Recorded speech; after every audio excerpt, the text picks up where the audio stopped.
14 अगस्त 1947 रात 12 बजे। ये वक्त पूरी दुनिया के लिए एक आम रात का वक्त था, लेकिन भारत के लिए ये एक नई युग की शुरुआत थी। हर तरफ खुशी की लहर थी, लोगों का हुजूम था, क्योंकि शुरुआत होनी थी एक साथ आगे बढ़ने की। लेकिन कुछ नेताओं और अंग्रेजों ने इस खुशी के मौके को करोड़ों लोगों के गम में बदल दिया। मौका था बंटवारे का, एक देश का बंटवारा भारत से पाकिस्तान के निकलने का। इस बंटवारे से नेताओं में भले ही खुशी होगी, लेकिन आवाम में दर्द था। बंटवारे का दर्द वही अच्छी तरह जानते हैं जिन्होंने इस दर्द को खुद सहा हो, जिन्हें अपना घर छोड़ना पड़ा हो, जिन्होंने अपनों को खोया हो। उनके दिलों में ये दर्द आज भी जिंदा है। देश का बंटवारा हुआ, दंगे हुए, कत्ल हुए। अगस्त के महीने में देश आजाद हुआ, पर इसी महीने में देश के 2 टुकड़े हुए। आज हम उसी दिन की बात करेंगे, बंटवारे का वो दर्द जिसे हम याद नहीं करना चाहते। 14 अगस्त 1947 दिल्ली के प्रिंसेस पार्क में तिरंगे को सलामी दी जाती है। वो पल न सिर्फ भारत के लिए बल्कि पूरी दुनिया के लिए बेहद अहम था, क्योंकि अब अंग्रेजों का शासन खत्म हो गया था। अब यहाँ से भारत देश एक नई दिशा की ओर चलने वाला था। अंग्रेजों की खात्मे की ये कहानी 1947 की शुरुआत में लिखनी शुरू हो गई थी। ब्रिटेन में क्लेमेंट एटली की सरकार को ये उम्मीद थी कि भारत बिना किसी बंटवारे के सुलह शांति से आजाद होगा, लेकिन अफसोस ये उम्मीद टूट गई और 3 जून 1947 को क्लेमेंट एटली को ऑल इंडिया रेडियो पर ये अनाउंस करना पड़ा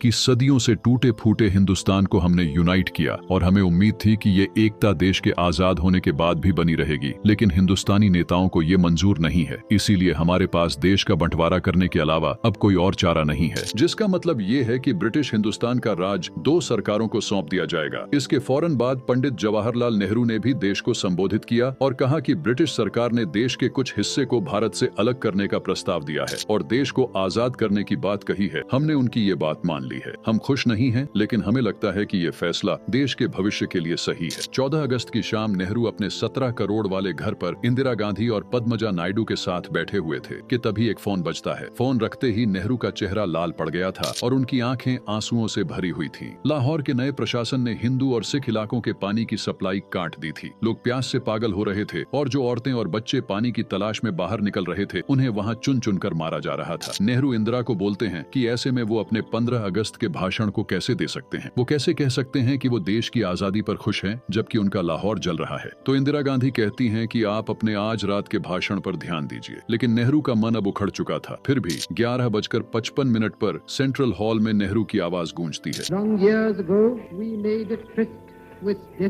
ये वो भाषण था जिसे अ ट्रिस्ट विद डेस्टिनी के नाम से जाना जाता है, जिसमें वो कहते हैं कि हमने नियति के साथ एक वादा किया था, पर अब समय आ गया है कि हम उस समय को पूरा करें। शायद पूरी तरह नहीं, पर कम से कम जहां तक हो सके वहां तक तो जरूर। आधी रात जब पूरी दुनिया सो रही होगी, तब भारत जीवन और आजादी की नई सुबह में अपनी आंखें खोलेगा। सूरज की पहली किरण के साथ आजादी की नई सुबह होती है, लेकिन ये कोई आम सुबह नहीं थी, क्योंकि इस सुबह को पाने के लिए भारत ने अपने कई वीरों को कुर्बान कर दिया था। हजारों कुर्बानियों से मिली ये खूबसूरत सुबह एक खुशी तो लेकर आई थी, लेकिन इसी के साथ एक दर्द भरी दास्तान लिखने को तैयार थी। ये दास्तान लिखी जानी थी एक लकीर से, और वो लकीर थी भारत और पाकिस्तान के बंटवारे की। इस लकीर की वजह से हजारों लोगों को अपनी जान गंवानी पड़ी थी और लाखों लोगों को अपने घरों से बेघर होना पड़ा था। आजादी से पहले जो देशवासी एक साथ अंग्रेजों से लड़ रहे थे, आज वही एक दूसरे की जान के प्यासे हो गए थे। इसकी शुरुआत हुई थी 6 अगस्त को, जब पंजाब के अमृतसर में 60 मुसलमानों का सरेआम कत्ल कर दिया गया। इसके 2 दिन बाद यानी 8 अगस्त को लुधियाना के जलालाबाद के पास 74 सिखों का कत्ल कर दिया गया। ये खून खराबा अब रोज होने लगा था। हर रोज लगभग 100 लोग अपनी जान गंवा रहे थे। 1947 में अगस्त के पहले ही हफ्ते में अमृतसर की जमीन बेगुनाहों के खून से लाल हो चुकी थी। ये हफ्ता पूरे देश के लिए किसी जंग से कम नहीं था। वो जंग जिसमें अपने ही अपनों की जान ले रहे थे, लेकिन अब जो होने वाला था वो इससे भी भयानक था। दिल्ली से लाहौर के लिए पाकिस्तान की स्पेशल ट्रेन चलती है, जिसमें पाकिस्तान जाने वाले सरकारी अफसर और उनके परिवार के लोग होते हैं। ये ट्रेन दिल्ली से तो सही सलामत निकलती है, लेकिन जैसे ही ये ट्रेन पटियाला पहुंचती है तो इस पर हमला हो जाता है। ये किसी भी ट्रेन पर हुआ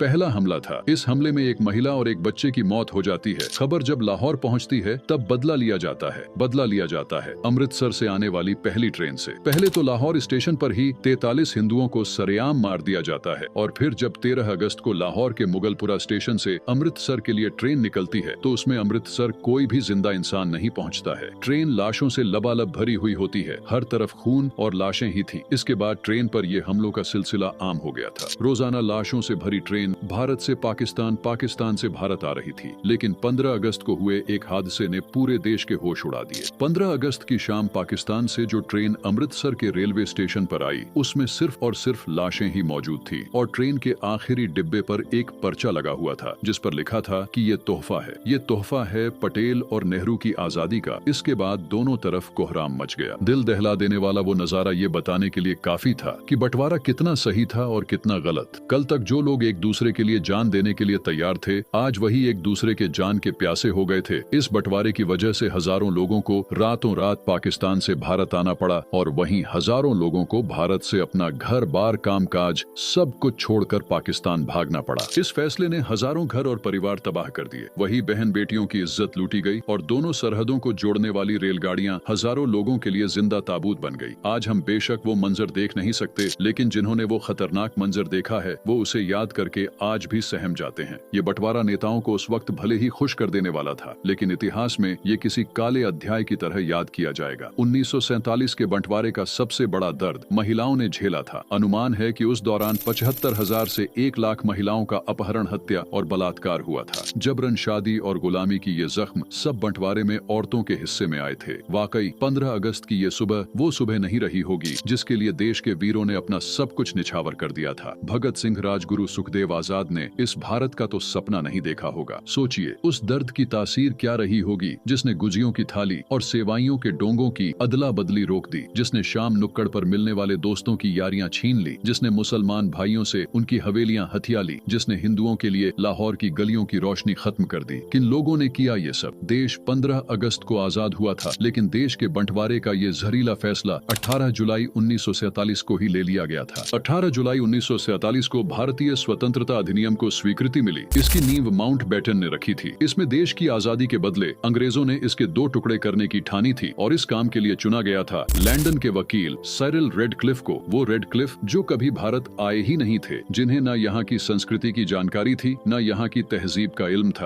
ये सिर्फ एक नक्शे पर एक लकीर खींचने आ रहे थे और उस वक्त उन्हें भी शायद ये नहीं पता था कि वो दुनिया का बेहद कठिन फैसला लेने जा रहे थे। अंग्रेजों ने फूट डालो राज करो की नियति के तहत 1906 में मुस्लिम लीग को मान्यता दे दी। उस समय लीग के लगभग सभी सदस्य मुसलमान के ऊंचे तबके से आते थे और इसी तरह 1915 में बनी हिंदू महासभा हिंदुओं के ऊंचे तबके से ही बनी थी। मुस्लिम लीग हिंदू महासभा राष्ट्र पर राज करना चाहती थी, जबकि कांग्रेस और राष्ट्रीय स्वाधीनता आंदोलन का लक्ष्य आजादी पाना था। अब अगर एक देश के लिए लक्ष्य अलग अलग होंगे तो राह मुश्किल तो होगी ही। इसके बाद पंडित नेहरू ने 1937 में मुस्लिम लीग के सदस्य को उत्तर प्रदेश की सरकार में शामिल करने से इनकार कर दिया। इस इनकार ने उन पर चोट का काम किया। 1945 में शिमला सम्मेलन हुआ, उसमें वाइस रॉय लॉर्ड वेवल के साथ देश के बड़े नेताओं ने हिस्सा लिया था। हालांकि ये सम्मेलन विफल रहा था। जिन्ना भी इस सम्मेलन में शामिल हुए थे। ये वही जिन्ना है जिसने हिंदू मुस्लिम एकता पर जोर देते हुए मुस्लिम लीग के साथ लखनऊ समझौता करवाया था। लेकिन कांग्रेस से नाखुशी के बाद जिन्ना ने अलग देश की मांग कर ली थी, क्योंकि अब उन्हें लगने लगा था कि भारत में अब मुसलमान के साथ परायो जैसा बर्ताव हो रहा है। इसके अलावा बंटवारे की एक ये वजह भी मानी जाती है कि जिन्ना भारत के पहले प्रधानमंत्री बनना चाहते थे, लेकिन उन्हें लगता था कि ये पूरे भारत के प्रधानमंत्री नहीं बन पाएंगे, इसीलिए उन्होंने अलग मुल्क की मांग कर ली। बंटवारे के पीछे असल राजनीतिक कारण क्या थे ये अभी तक साफ नहीं है। अंग्रेजों के डिवाइड एंड क्विट और जिन्ना की सत्ता के लिए बेसब्री 2 कौमों का सिद्धांत है और पता नहीं कौन कौन से एक्सप्लेनेशन के जरिए इस ऐतिहासिक त्रासदी की वजह दी जाती है। हालांकि कहानियां अलग अलग जरूर हैं, लेकिन दर्द एक है और वो दर्द है बंटवारे का, जिसका दर्द लोग अब तक नहीं भूल पाए हैं। सीमा रेखाएं तय होने के बाद लगभग 1 करोड़ 45 लाख लोगों ने सीमा पार करके अपने नए देश में शरण ली। वहीं 1951 की स्थापित जनगणना के अनुसार विभाजन के बाद 72,26,000 मुसलमान भारत छोड़कर पाकिस्तान गए और 72,49,000 हिंदू और सिख पाकिस्तान छोड़कर भारत आए थे। वहीं पंजाब और लाहौर ने सबसे ज्यादा दर्द सहा। आज भी न जाने कितनी कहानियां अनसुनी हैं, आज भी न जाने कितनी दास्तानों को लफ्ज नहीं मिल सकी है। आंकड़ों की माने तो बंटवारे में लगभग 20 लाख लोगों की जान गई थी, लेकिन ये सिर्फ आंकड़ा है। ट्रेनों में लाशों का ढेर, मोहल्लों में अगजनी और गांव के पलायन में गई जानों की ठीक गिनती करना नामुमकिन है। और ऐसे न जाने कितने हालात उस वक्त एक साथ गुजर रहे थे, उन सबको एक साथ किसी एक कहानी में समेटना नामुमकिन है। अगर आपके पास ऐसे ऐसे ही कोई दर्द भरी कहानी है तो कमेंट सेक्शन में जरूर बताएं और साथ ही ये बताएं कि क्या बंटवारा सच में सही था। अगर आपको ये वीडियो पसंद आई हो तो लाइक करके शेयर जरूर करें। जय हिंद।